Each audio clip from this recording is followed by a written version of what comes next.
जहां धुआं उठता है लोग आग वहीं से तलाशने लगते हैं, लेकिन हर धुआं आग नहीं होता। दिल्ली की राजनीति में इन दिनों कुछ ऐसा ही माहौल बना हुआ है। राघव चड्ढा को लेकर अफवाहें तेजी से फैल रही है। कहा जाने लगा है कि वो बीजेपी का रुख कर सकते हैं, लेकिन इसी बीच संजय सिंह सामने आए और उन्होंने इन सभी चर्चाओं पर सीधा और साफ जवाब दे दिया। देखिए, संजय सिंह ने बिना किसी घुमाव के कहा कि ये सारी बातें बेबुनियाद है। उन्होंने साफ कहा कि राघव चड्ढा न सिर्फ आम आदमी पार्टी में है, बल्कि पार्टी का अहम हिस्सा भी है।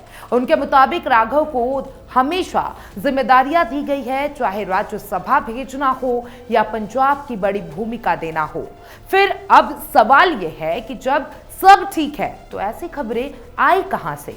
दरअसल पिछले कुछ समय से राघव चड्ढा की सक्रियता कम दिखाई दी है। ना वो पार्टी ऑफिस में नजर आए और ना ही प्रेस कॉन्फ्रेंस में, और सोशल मीडिया पर भी उनकी मौजूदगी कम रही। बस यही से चर्चाओं का सिलसिला शुरू हो गया। लोगों ने अपने अपने अंदाजे लगाना शुरू कर दिया कि कुछ तो गड़बड़ है बॉस। लेकिन संजय सिंह ने इन सभी पर सामान्य और समझदारी भरा जवाब दिया। उन्होंने कहा, राजनीति में हर नेता का ऐसा दौर आता है जब वो थोड़ा कम एक्टिव होता है। इसका मतलब ये नहीं है कि वो पार्टी छोड़कर चला जाए। अब उनसे जब पूछा गया कि राघव चड्ढा इतने समय से नजर क्यों नहीं आ रहे, तो उन्होंने साफ कहा, इसका बेहतर जवाब राघव चड्ढा खुद ही दे सकते हैं। यानी उन्होंने इस मुद्दे को बिना बेवजह बढ़ाए सीधा और साधा इसको रखा है।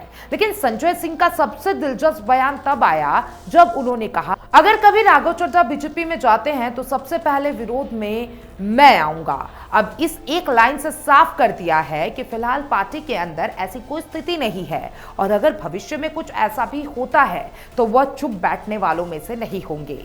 सच तो यह है कि राजनीति में अफवाहें कोई नई बात नहीं है, खासकर जब कोई बड़ा चेहरा कुछ समय के लिए शांत हो जाए तो बातें बनना लाजमी सी बात हो जाती है। और राघव चड्ढा जैसे युवा और चर्चित नेता पर तो वैसे भी सबकी नजर टिकी हुई होती है। उनकी हर गतिविधि खबर बनती है और उनकी खामोशी भी एक खबर बन जाती है।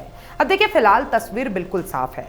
संजय सिंह ने इन सभी अटकलों को खारिज कर दिया है और कहा कि राघव चड्ढा पार्टी में ही है, लेकिन राजनीति में एक बात हमेशा याद रखनी चाहिए, आज जो दिख रहा है वो कल बदल भी सकता है। इसलिए अब सबकी नजर एक ही चीज पर है, राघव चड्ढा की अगली चाल क्या हो सकती है। क्या वे फिर से एक्टिव होकर इन चर्चाओं पर खुद विराम लगाएंगे या फिर सियासत में कोई नया मोड़ आने वाला है? फिलहाल के लिए यह सिर्फ चर्चा है, सच्चाई नहीं। लेकिन देखिए, इस पे तमाम दलों के जो प्रतिक्रिया है वो सामने आ रही है और सोशल मीडिया पर भी इस पर तीखी बहस देखने को मिल रही है। साफ तौर पे कई लोग तो इसको समर्थन दे रहे हैं कि राघव चड्ढा को भारतीय जनता पार्टी में शामिल हो जाना चाहिए। वहीं कई लोग इसका विरोध भी करते नजर आ रहे हैं। अब देखने वाली बात होगी कि इसके पीछे की सच्चाई क्या है, और ये सच्चाई भी समय के साथ सबको पता चल जाएगी। और तमाम ऐसे अपडेट्स के लिए FM न्यूज़ को देखते रहिए और इस खबर पे अपनी राय जरूर दीजिएगा।